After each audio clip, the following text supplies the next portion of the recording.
Lyrics for All by John Hope Bryant. And we're going to start where we left off at yesterday. Page 117. Outcome. Fast forward to today, and the results are clear. Singaporeans, on average, display a high level of financial literacy, according to a 2023 study on the importance of financial literacy.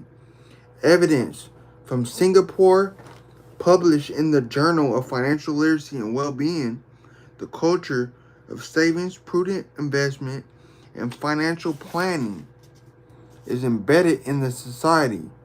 While it's true that Singapore's size makes nationwide initiatives more manageable, the core principles of their success can be replicated on a larger scale. Their commitment to a public-private collaboration, the blending of formal education with fun, community initiatives, and a keen understanding of the target audience made all the difference. Such examples should motivate us. If a small nation state can achieve such significant strides or thrives in less than 2 decades, imagine the possibilities within our diverse and resource-rich country. The blueprint is there. It's up to us to customize it to our unique needs and challenges. Taking a cue from Singapore, a study worth sharing. Now, you might be thinking, John, what does Singapore, a tiny island nation, have to do with the massive complexities of the U.S. financial system?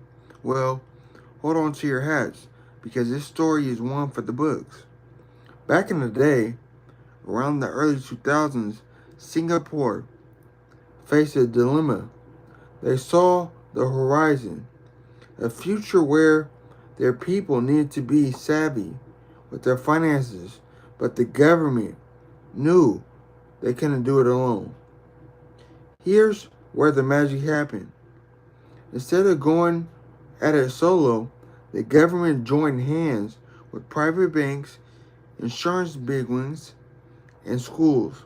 They birthed this brilliant initiative called Money Sense. And no, it wasn't about making sense, but making sense of money. Imagine this. Schools with the backing of big banks, teaching kids not just the math or history, but how to manage their money, understand the power of investments, and knowing their rights as consumers.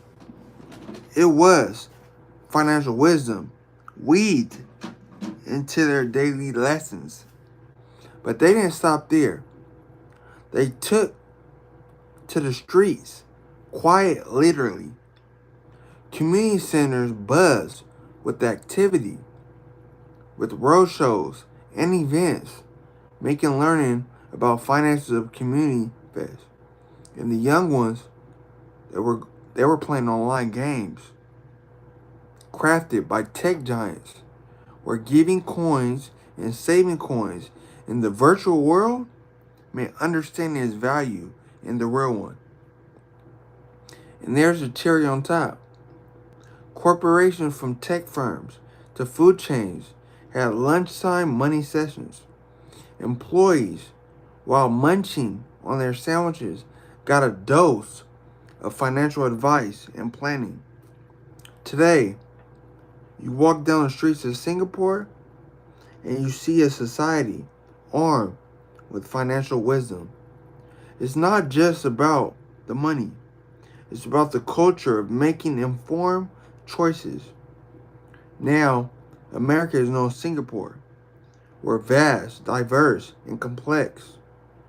But stories like these show us the roadmap. If they can't do it, so can we. It's about taking the initiative, fostering partnerships, and infusing financial wisdom at every level. Chapter 10, Educating Our Entrepreneurs. Entrepreneurship isn't just about starting a business. It's about embracing a mindset, one that is filled with resilience, innovation, and a relentless pursuit to turn visions into realities. Throughout history, the entrepreneurial spirit has been the driver of societal progression and innovation. From the time I began my journey with Operation Hope, I've been actively aware of the transformative power of entrepreneurship. I've met countless individuals with burning ideas, immense talent, and a great spirit. And yet, many of these brilliant minds face roadblocks, often systematic, systems circumstantial that limit their potential. In the past, for communities, especially the Black community in America, these barriers have been a lot, but they don't have to stay that way. From restricted access to capital and lending to a lack of financial education, business mentorship, and resources, Black and brown entrepreneurs often find themselves navigating a maze of challenges. We can bridge this gap by creating accessible funding for budding entrepreneurs, developing mentorship programs to help light the way, and providing training and skill development classes, funding dreams. In the world of entrepreneurship, funding is the fuel that turns ideas into reality. Without it, even the most brilliant concepts remain just that, concepts.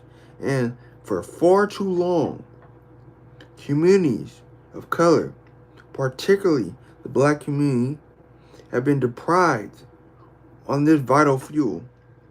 Creating accessible funding is about more than just providing capital.